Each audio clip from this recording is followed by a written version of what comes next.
Kevin and Melissa had meticulously planned a delightful holiday with their son Wyatt in the Netherlands. The excitement was palpable as it marked their first proper family vacation together. As they settled into their seats on the plane, Kevin reclined, attempting to catch some sleep. Wyatt, on the other hand, was restless with anticipation, eager to explore the aircraft and see the cockpit.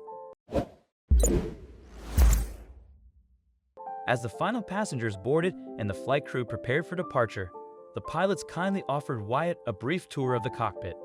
Meanwhile, Melissa took advantage of the moment to visit the restroom, closing her eyes briefly to calm herself as the plane began to taxi. Once the plane reached cruising altitude, Melissa reopened her eyes and glanced beside her, only to find the seat between Kevin and the window empty. Panic surged through her as she shook Kevin awake. "Where's Wyatt?" she asked urgently, her voice trembling with fear. Startled, Kevin roused from his sleep, bewildered by her question. "What do you mean? I thought he was with you," he replied, his confusion matching her growing dread. Turning to the flight attendant for answers, they were devastated to learn that Wyatt was not on board. Where could he have gone? They wondered aloud, feeling helpless. Melissa's mind raced until Kevin gently grasped her shoulders. "No point in panicking," he said, trying to sound confident. He then explained they could use the flight time to research and ensure they had a plan ready for the moment they landed. So when they finally arrived at their destination, the parents didn't waste any time. The moment they had service, Kevin called the American police to inform them of what had happened.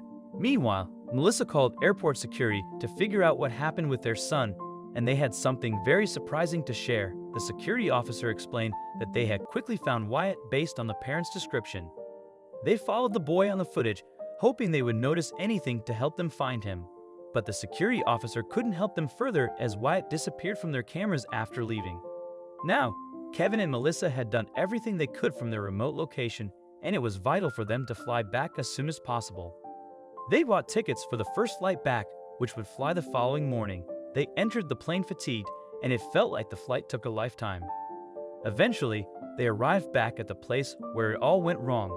Even during the flight, neither Kevin nor Melissa had heard anything from the police. But then, Melissa got a surprising phone call from her mother. "Wyatt is here," Grandma said to share the surprising news. Both parents were in disbelief. Their son was at his grandmother's house. How did he get there?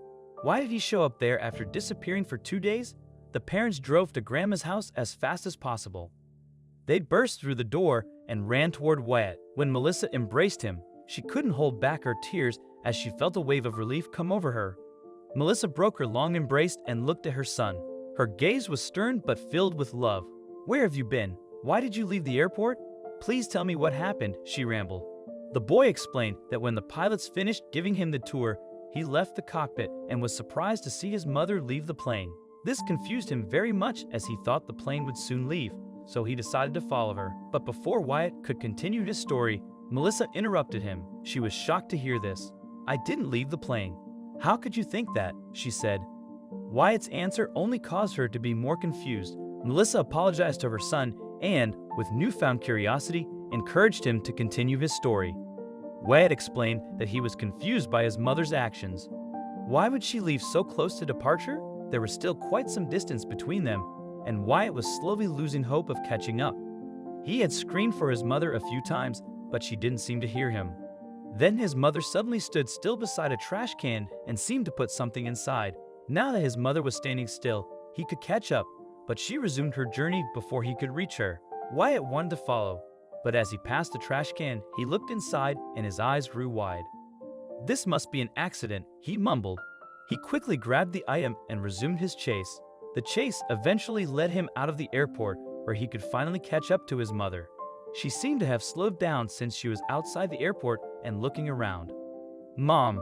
he yelled as he approached, but still, there was no reaction, so he decided to pull her arm. "Why did you leave the plane? Where are you going? Why would you throw this away?" Wyatt rambled to his mother, slightly out of breath after the long chase. But as the woman turned around, his breath halted and his eyes widened. This woman wasn't his mother. She was a complete stranger. He cleared his throat. "You lost this," he said as he handed it over to the strange woman. His scared and confused expression was dwarfed by the woman's expression when she looked at the flash drive in the boy's hand. Her face turned pale, and her eyes frantically shot around. After a momentary silence, she grabbed the drive and thanked Wyatt before taking off in a hurry. Did his mother even leave the plane? He thought as he looked around, trying to figure out where he should go. Wyatt's heart was pounding at this point, and he anxiously looked at the woman. Then, the woman grabbed his arm and pulled him with her. "Come with me," she said in a low but direct voice. The woman was still looking around frantically and seemed very nervous. She eventually managed to stop a cab and urged Wyatt to get inside. The boy didn't want to get in any more trouble, so he listened obediently. But once inside, he mustered all of his courage. "What do you want from me?" "I want to protect you. You put us in a tough spot. I'm an undercover cop, and I was dropping off information for my team," the woman explained. She put vital information on the flash drive that needed to be shared with her team within the police force. She had arranged a drop-off at the airport, but missed it because Wyatt took the drive with him. When she tried to return the drive, she saw criminals watching the trash can. The gang she infiltrated probably discovered she was undercover and was now looking for her. She didn't think they saw her, but she couldn't be sure. "That also means that they may be looking for you if they saw us together," the undercover agent said seriously.